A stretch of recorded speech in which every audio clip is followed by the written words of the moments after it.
Sehingga pada hari ini dan sampai saat ini kami boleh memuji dan menyembah Engkau Tuhan. Terima kasih Bapak, Kau berkati pelayan-pelayan kami, Kau berkati jemaat-Mu, Kau berkati semua yang mengambil bahagian di dalam pelayanan ini. Tuhan, kami akan membuka acara ini, ibadah ini, demi nama Bapa, Putra dan Roh Kudus, dalam nama Tuhan Yesus Kristus kami buka. Haleluya. Amin.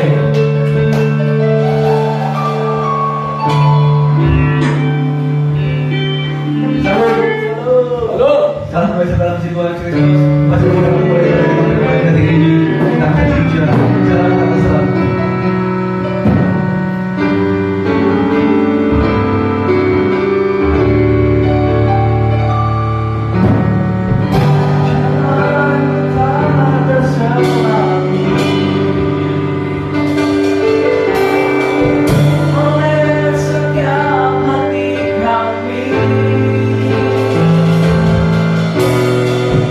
Namun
pujian lebih dari pemenang.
Bantu lagi.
dan pujian Bapa Engkau menang.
Kami ingin mengerti, kami ingin memahami firman dan kebenarannya.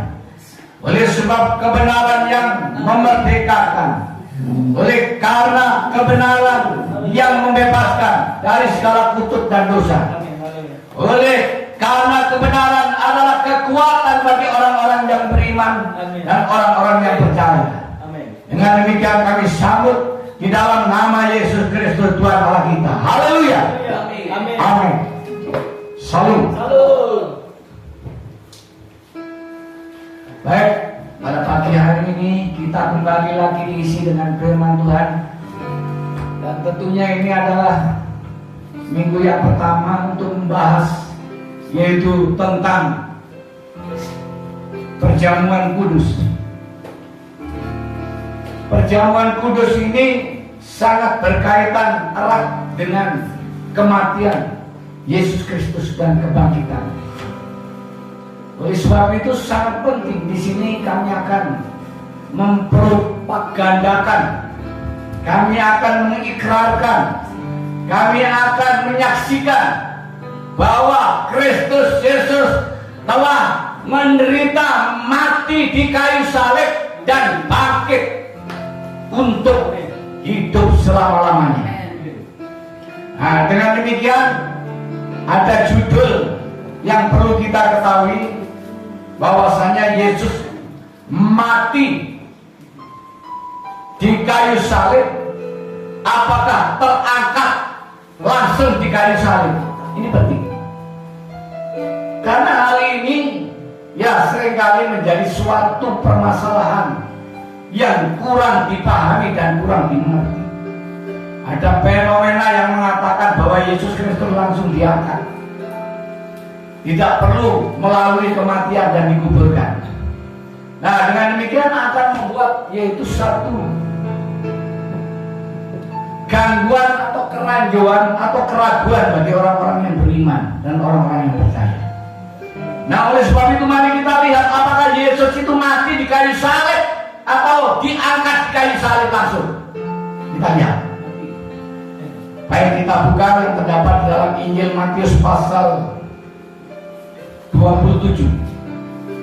Kita mulai dari babak yang awal, yaitu ketika Pilatus, ya ayat 24 kita mulai. Ketika Pilatus melihat bahwa segala sesuatu akan sia-sia, malah sudah mulai timbul kekacauan, yang mengambil air dan membasuh tangannya di hadapan orang banyak dan berkata, "Aku tidak bersalah terhadap darah orang ini, itu urusan kamu sendiri." Dan seluruh rakyat itu menjawab, "Biarlah darahnya ditanggungkan atas kami dan atas anak-anak kami." Lalu ia membebaskan Barabas, itu yang jahat itu, bagi mereka, tetapi Yesus disesahnya lalu diserahkannya untuk disalibkan. Ya, ini adalah sesuatu bentuk iman orang Kristen ini. Ketika kita paham dan mengerti bagaimana penderitaan Yesus Kristus ketika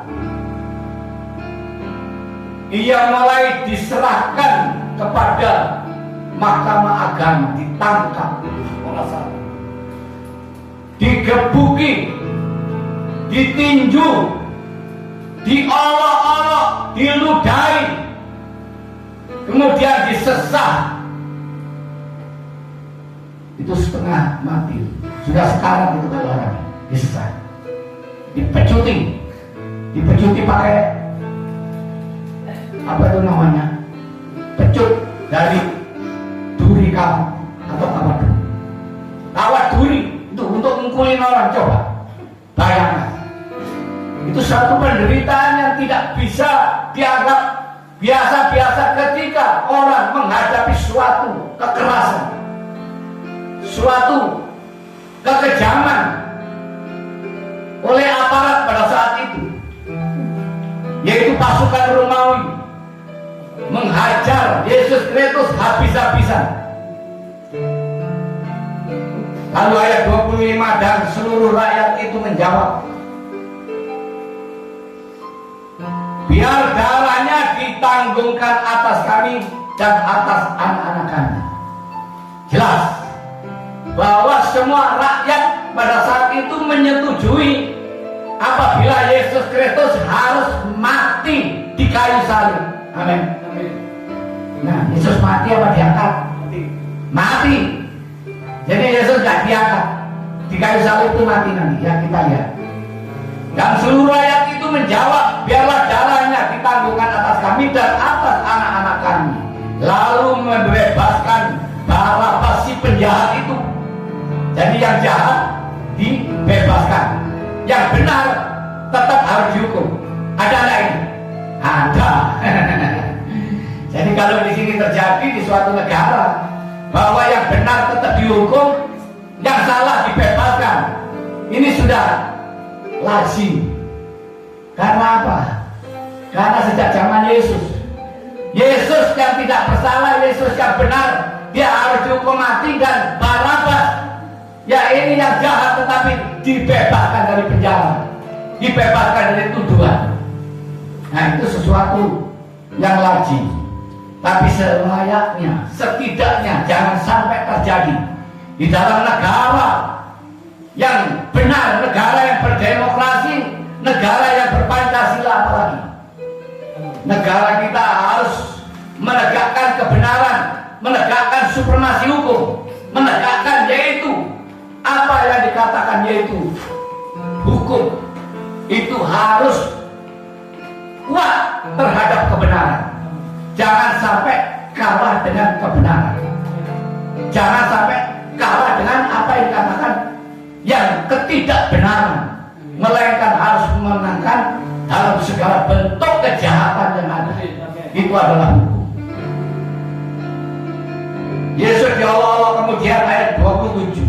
Serdadu-serdadu negeri membawa Yesus ke gedung pengadilan, lalu memanggil seluruh pasukan berkumpul sekeliling Yesus. Artinya dijaga ketat Yesus. Tidak boleh di sini yaitu ada celah sedikit pun. Mereka menanggalkan pakaiannya dan mengenakan jubah ungu kepadanya.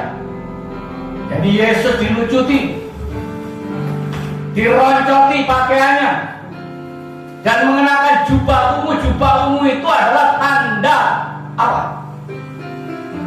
Penghormatan. Karena apa? Yang menggunakan jubah ungu itu adalah raja. Ya. Yesus sekaligus dihormati tetapi sesungguhnya adalah dihina. Karena apa? Yesus mengatakan bahwa adalah raja. Nah, pasukan Romawi di sini menghina, langsung memakainya yaitu pakaian ungu sebagai jubah kerajaan. Tapi adalah penghinaan. Ya.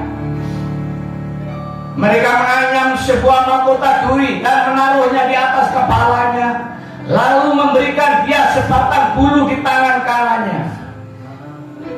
Kemudian mereka berlutut di hadapannya dan mengolok-ngolokkan dia. Katanya, "Salam hai Raja orang Yahudi." Setelah dipakainya jubah ungu, lalu menganyamnya yaitu apa? Sebuah duri. Dan kemudian ia bersujud di depan Yesus Kristus, tanda penghinaan terhadap raja yaitu Yesus Kristus.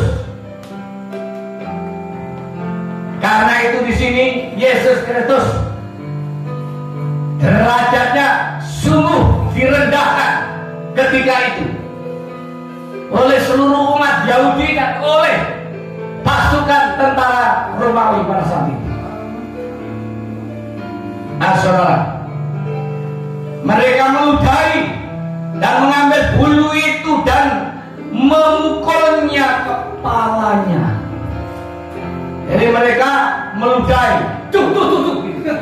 Ya. Lalu mengambil bulu ya, dipasangnya di kepalanya duri itu, yaitu sebagai mahkota raja Yahudi, yaitu Yesus Kristus saat itu. Sesudah mengolok-olok dia, mereka menanggalkan jubah itu daripadanya dan mengenakan pula pakaiannya kepadanya. Kemudian mereka membawa dia keluar untuk disalibkan. Nah, seketika itu memasang jubahnya, ya. Lalu apa? Kok sepatu dipasang di situ? Menghina Yesus. Nah, jadi ini penting, ya. Keyakinan terhadap Kristus tidak bisa main-main. Keyakinan terhadap Yesus tidak bisa asal-asal. Asal tahu, asal mengerti, asal bisa. Asal menyembah, asal memuji, asal melayani.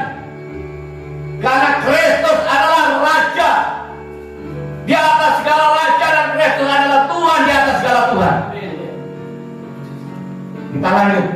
Jangan menghina Kristus. Kalau ada orang yang menghina Kristus, ya, ini nanti akan menghadapi masalah. Masalahnya apa? Iman. Imannya apa? Meleketre. Ya, jangan punya iman meleketre. Yesus disalibkan. Ketika mereka berjalan ke keluar kota, mereka berjumpa dengan seorang dari Kirene yang bernama Simon. Orang itu mereka paksa untuk memikul salib Kristus. Jadi ini penting.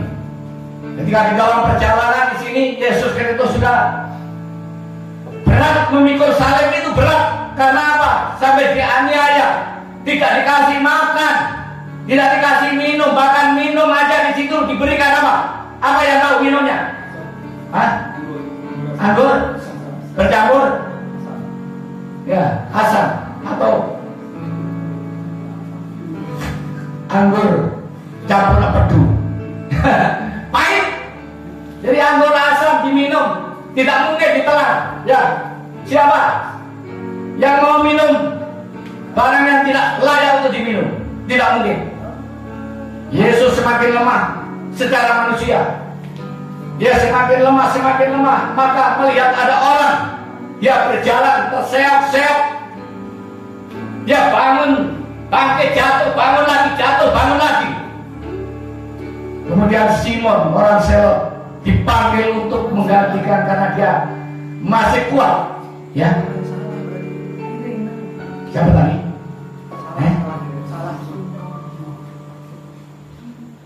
Makanya, ya ampun Tuhan, ini di ibadah, jangan nolongi saya. Mereka paksa untuk memukul salib. Ketika mereka berjalan ke luar kota, mereka berjumpa dengan seorang dari Kirene yang bernama apa? Simon. Ya, orang itu mereka paksa untuk memikul salib Yesus. Jahat betul. Ini ibadah. Maka sampailah mereka disuruh tempat yang bernama Golgota, artinya tempat tengkorak. Apa Golgota adalah? Tempat penyaliban. Di mana di situ banyak tengkorak-tengkorak yang bergeluntungan karena banyaknya itu orang-orang yang mati harus disalib. Penjahat yang mempunyai kualifikasi berat dan sangat berat, ia pasti disalib di Bukit Golgota. Demikianlah Yesus Kristus juga termasuk satu kejahatan yang berat. Dituduh kejahatan berat atau pelanggaran berat. Maka sampailah mereka di suatu tempat yang bernama Golgota, artinya apa? Tempat tengkorak. Lalu mereka memberi dia minum anggur bercampur empedu, ya. Jadi ketika sampai di Bukit Tengkorak malah disuruh minum anggur sama empedu. Coba, siapa yang mau minum anggur sama empedu? Tidak ada yang mau. Kalau saya misalnya tak kembalikan, tak suruh minum itu pasukan Romawi. Minum aja sendiri. Tapi Yesus gak seperti kamu nih. Tapi Yesus di situ hatinya rendah-rendah hati. Dia sabar, dia lemah lembut murah hati. Dia tetap berdiam sekalipun dihina, sekalipun tidak diberi makan, sekalipun tidak diberi minum. Yesus tetap berdiam dan tidak pernah mengeluh. Ya boleh atuh-atuh, karena apa? Yang masih manusia, aduh mungkin begitu, tapi ditahan. Saya nggak pernah mendengarkan suara aduh itu waktu di filmnya saya. Tapi kenyataannya di sana nggak tahu. Yesus Kristus itu mati ya pada abad yang pertama. Ya sekitar tahun di sini dijelaskan Mbak Google 30 sampai 33 itu Masehi. Jadi baru tahun 30. Sekarang sudah berapa tahun? Sudah 2000 kan? Sudah ratusan tahun yang lalu. Benar kalau Yesus itu mati 2000 tahun yang lalu. Kita lanjut. Sudah menyalibkan dia, mereka membagi-bagikan pakaiannya dengan membuang undi. Jadi setelah disalibkan, pakaiannya itu dironcoti, dibagi-bagikan jubahnya dia. Buat apa itu namanya? Undian. Itu tandanya apa? Tandanya bahwa undian itu sesuatu yang memiliki pengertian bahwa untung-untungan. Siapa yang dapat banyak, ya di situ yang untungnya banyak. Siapa yang dapat sedikit adalah untungnya sedikit. Saya nggak perlu tak artikan alegori. Ya, nanti kalau terlalu banyak alegori malah kurang pas. Ya segitu aja, sampai di situ ada alegorinya. Yang nggak tak jelaskan lagi. Lalu mereka duduk di situ menjaga dia. Dan di atas kepalanya terpasang tulisan yang menyebut alasan mengapa ia dihukum. Inilah Yesus Raja Yahudi. Tulisannya inilah Raja Yahudi. Itu apa artinya? Di situ di atas kepala Yesus ditulis bahwa inilah Raja Yahudi yang sesungguhnya. Saya meyakini, saya mensyukuri bahwa di Yahudi itu Raja yang sesungguhnya adalah Yesus Kristus. Amin. Bahkan bukan hanya di Yahudi tetapi di seluruh dunia, Raja di atas segala raja itu adalah Yesus Kristus, Tuhan Allah kita. Amin. Itu adalah kebenaran. Amin. Harus ambil amap, sih bener. Ya, ambil amap itu salah-salah.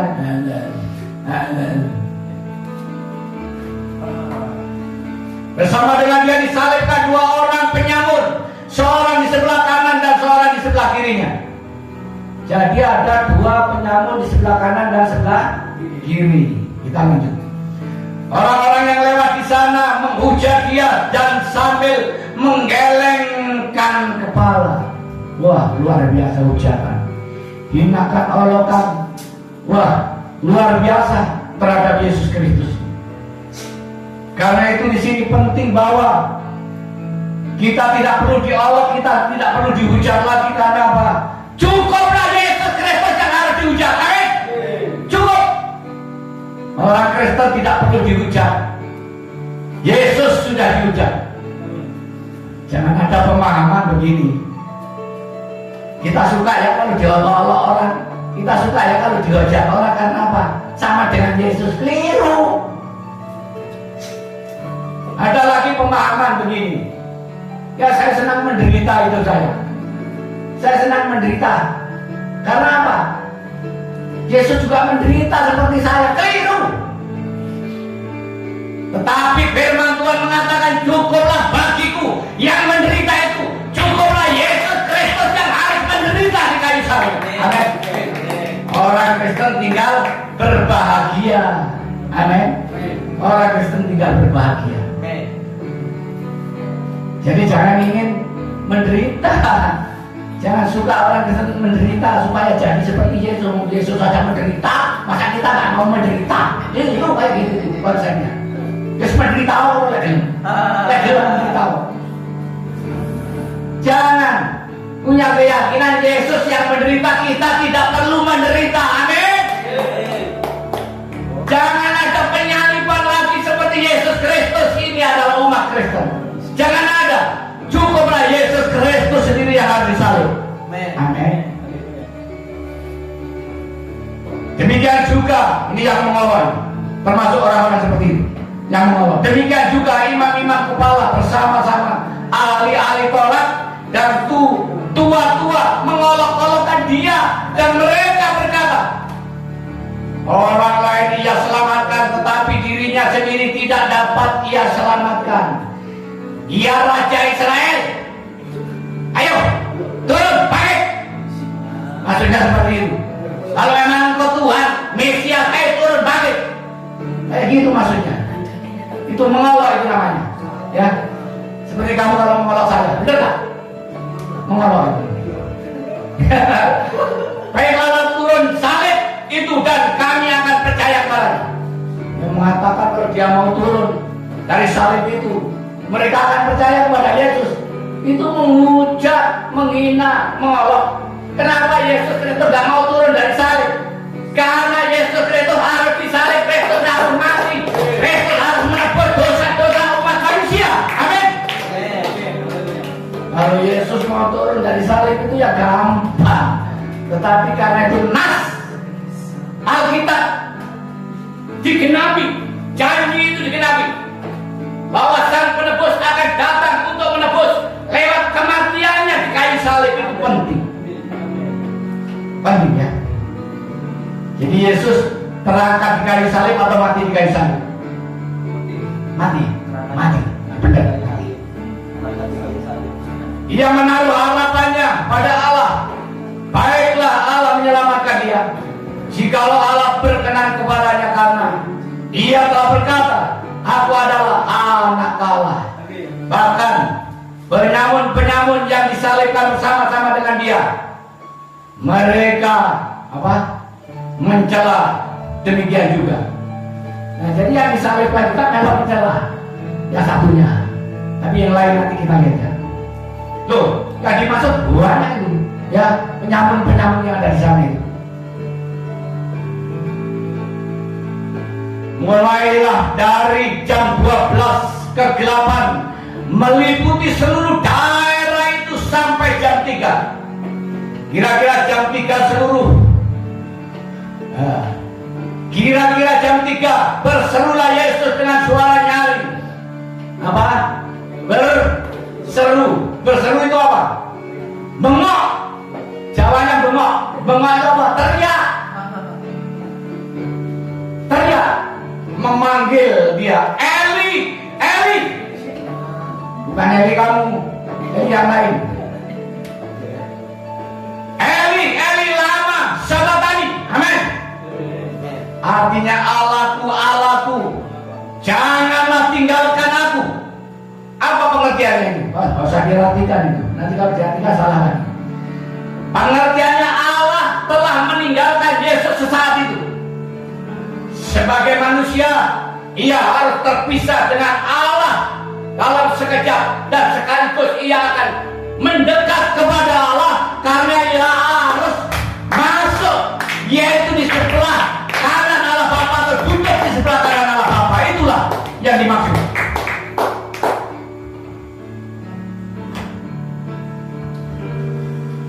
Mendengar itu beberapa orang berdiri di suatu tempat, di situ berkata, ia memanggil Elia, dan segeralah datang seorang dari mereka.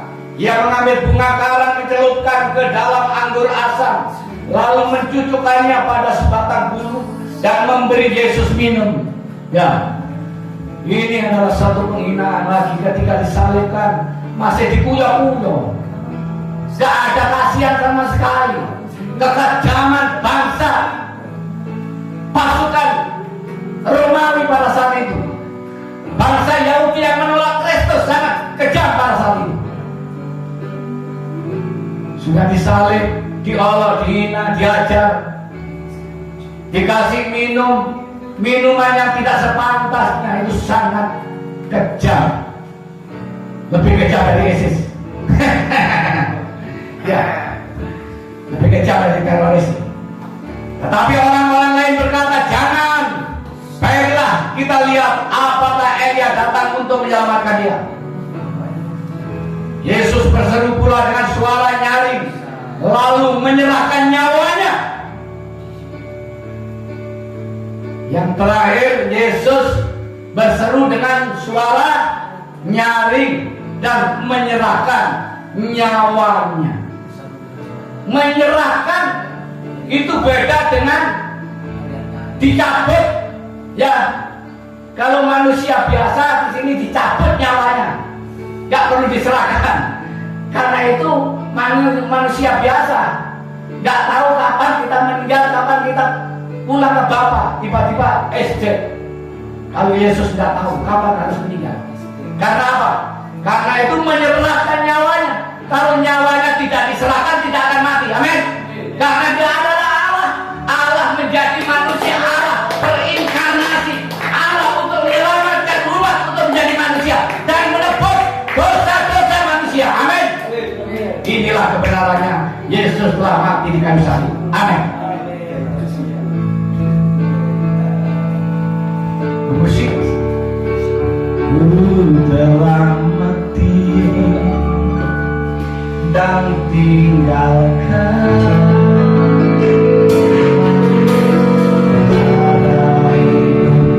yang lama. Berjalan terus sia-sia.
kita. Malam perjamuan itu Yesus berkata, ini adalah roti lambang tubuhku yang akan dipecah-pecahkan, mati di kayu salib. Kita yakin dan percaya bahwa ini adalah lambang tubuh Kristus atau daging Kristus. Kita mengingat salib Kristus, kita makan dalam nama Yesus.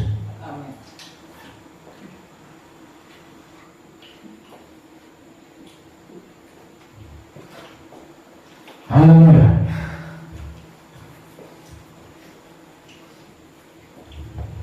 Kita minum.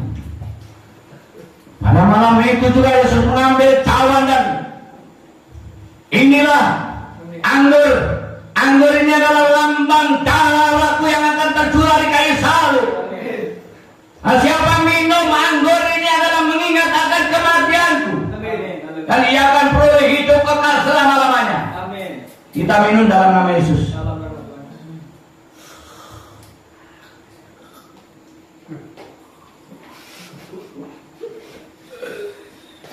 Terima kasih Tuhan.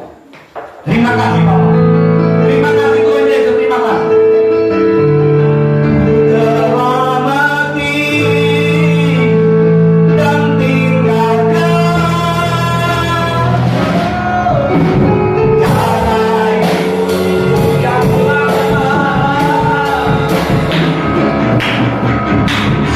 Semuanya sia-sia tanpa berarti.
Bapak, terima kasih Tuhan Tuhan dan berikan kami sehat Tuhan daripada dari Tuhan tidak lupamu, dan juga terima kasih Tuhan bila firman Tuhan juga yang telah sampaikan Tuhan pada pagi hari ini Tuhan. Berkati Tuhan dengan Tuhan dengan firman-Mu, dan berkati Tuhan dalam hati kami ucap firman-Mu Tuhan, Injil yang mengatakan kabar baik tentang Yesus Kristus.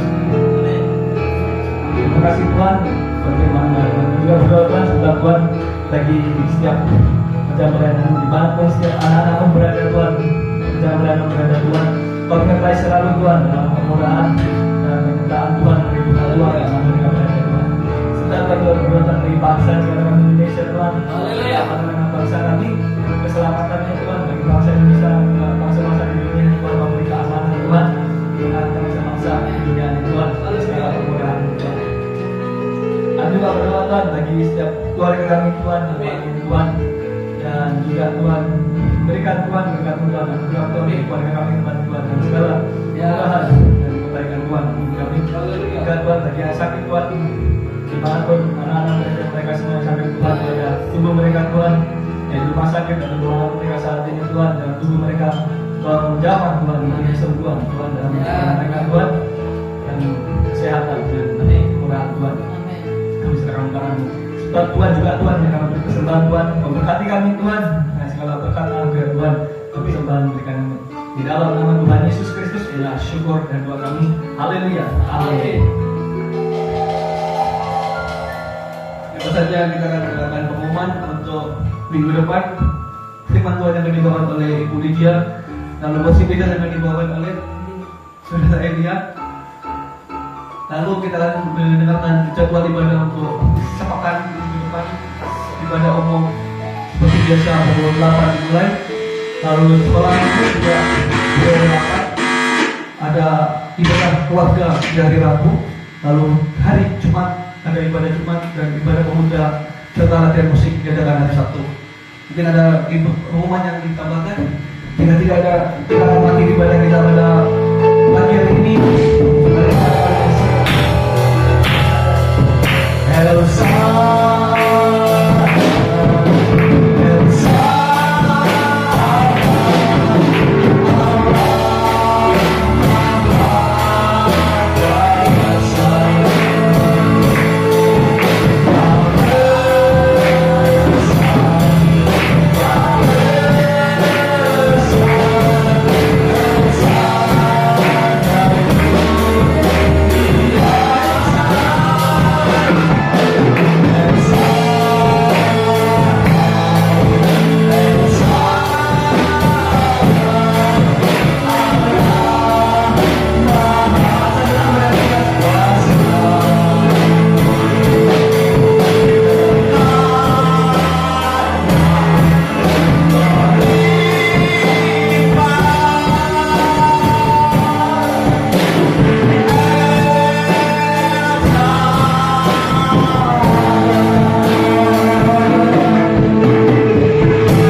menyambut berkat karunia anugerah, kekuatan, kesehatan dan kemampuan.